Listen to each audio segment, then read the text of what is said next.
vamos dar sequência na série Interpretando o Apocalipse de João. E agora, daremos início ao capítulo 18. Então, antes de começarmos com a leitura do texto sagrado, eu peço que você se inscreva no canal, se você ainda não é inscrito. Curta, comente, compartilhe o conteúdo, pode ficar à vontade, tá? Espero que seja de bom proveito. Então vamos dar início com a leitura do texto sagrado, começando obviamente pelo versículo 1 do Apocalipse 18, 1, se lê: Depois disso, vi descer do céu outro anjo, que tinha grande poder, e a terra foi iluminada por sua glória. Então aqui no capítulo 18, né, eu recomendo que você faça uma pausa agora, leia todo o capítulo e volte aqui para a gente começar então a análise do versículo 1. Então aqui a gente vê a apresentação do anjo, né? O apóstolo então viu um anjo de grande poder, e esse anjo ele tinha uma luz, ele iluminava através da sua própria glória. Olha que interessante, né? É um anjo então que vinha anunciar a queda da Babilônia, né? A grande Babilônia. Então esse anjo ele tinha grande poder e iluminava por sua própria glória. Essas são observações importantes. Vamos então para os comentários, começando com o comentário de Primásio.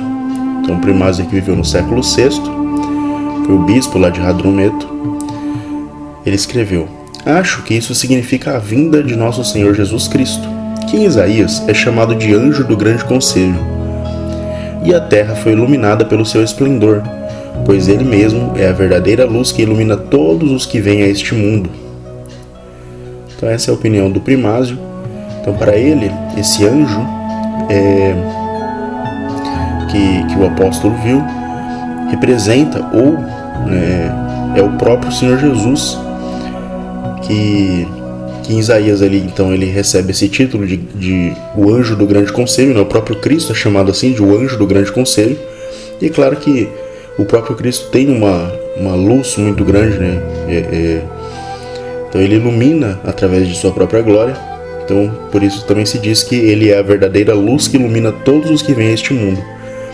Então seria, né, coerente a gente supor que esse anjo ele representa ou é o próprio Jesus, né, no fim dos tempos, anunciando, né, a queda da Babilônia e a sua segunda vinda. É uma interpretação interessante, né, que esse anjo então estaria representando ali o nosso Senhor Jesus Cristo. O próximo comentário é de André de Cesaré. Então ele que viveu aí entre os anos 563 e 637, foi bispo lá em Cesaré, né? Comentou bastante sobre a Bíblia, em especial aí sobre o livro de Apocalipse. Então ele fez um comentário breve, escreveu que esta passagem revela o brilho e o esplendor dos poderes sagrados, que superem muito a luz das estrelas e dos corpos celestes. Aqui é interessante, hoje para nós pode até parecer uma observação trivial. É claro, né, que os anjos, os seres celestes, eles têm um brilho, um resplendor muito mais elevado do que qualquer ser material aqui do nosso universo, né? Porém, vamos lembrar que os pagãos adoravam os corpos celestes, né? Eles adoravam a lua, os planetas, as estrelas, o sol. Então eles adoravam esses corpos celestes e eles tomavam esses corpos celestes como seres etéreos, ou até mesmo como deuses mesmo, né?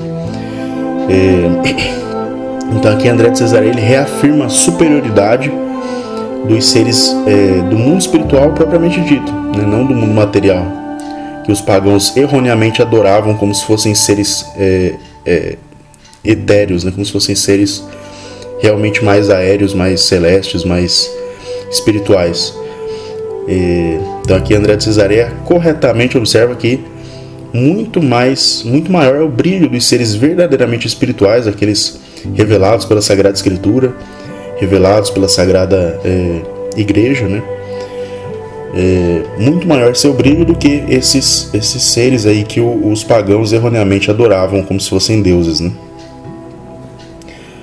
Então, seguindo, O próximo comentário é de Beda, que viveu entre os anos 173 e 735. E ele foi um monge inglês, né? Ele escreveu então que este anjo, que é forte e ilumina a terra, pode ser considerado tanto como o próprio Senhor encarnado, quanto como os mestres da igreja, que, concedidos à luz celestial, pregam a queda do mundo, dizendo: o reino dos céus está próximo. Então esse anjo ele veio anunciar a queda do mundo, a queda da grande Babilônia, que é todo o mundo de Satanás hoje, né? O mundo que a gente está vivendo aí, que logo chegará ao fim. E de fato, aqui ele fala que ele concorda com o Primásio, né? De que podemos considerar como sendo o próprio Senhor encarnado, porém também podemos considerar esse anjo como sendo os mestres da igreja. Por quê? Não é a igreja que prega a queda do mundo e a vinda do Messias? Pois bem, então a igreja, esse anjo, ele pode estar representando essa igreja do fim dos tempos, que está anunciando incessantemente a queda da Babilônia, a queda do reino terrestre, do reino mundano, né? Então esse anjinho, esse anjo, ele representaria então a igreja fazendo esse trabalho de pregação pelo mundo, né? E que diz: o reino dos céus está próximo, pois de fato essa é uma das mensagens centrais da igreja.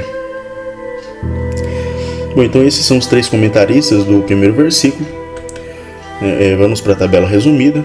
Então, acerca do anjo que ilumina por sua glória, Primásio vai dizer que isso significa a vinda de nosso Senhor Jesus Cristo e que ele mesmo é a verdadeira luz que ilumina todos os que vêm a este mundo. André vai dizer que o brilho e o esplendor dos poderes sagrados superem muito a luz das estrelas e dos corpos celestes. E Beda escreve que pode ser o próprio Senhor encarnado ou os mestres da igreja, né? Então comenta aí qual que foi o comentário que você achou mais interessante. Quem que você acha que tem mais razão? Primásio, o Beda? O que você achou do comentário do André? Então pode comentar, fica à vontade nos comentários. Pode fazer recomendações também, críticas construtivas, né? Pode ficar realmente à vontade. Então, se você assistiu até aqui, muito obrigado. Curta, comente, compartilhe, inscreva-se no canal. Eu peço que você faça esse apoio, né? Apoie o nosso conteúdo, se você tiver gostado, né? Porque é um canal ainda muito pequeno. Então vamos espalhar a mensagem, né? Vamos então espalhar, fazer esse serviço realmente de espalhar a palavra de Deus, né? Na medida do possível. Então, muito obrigado e que a graça do nosso Senhor esteja com todos.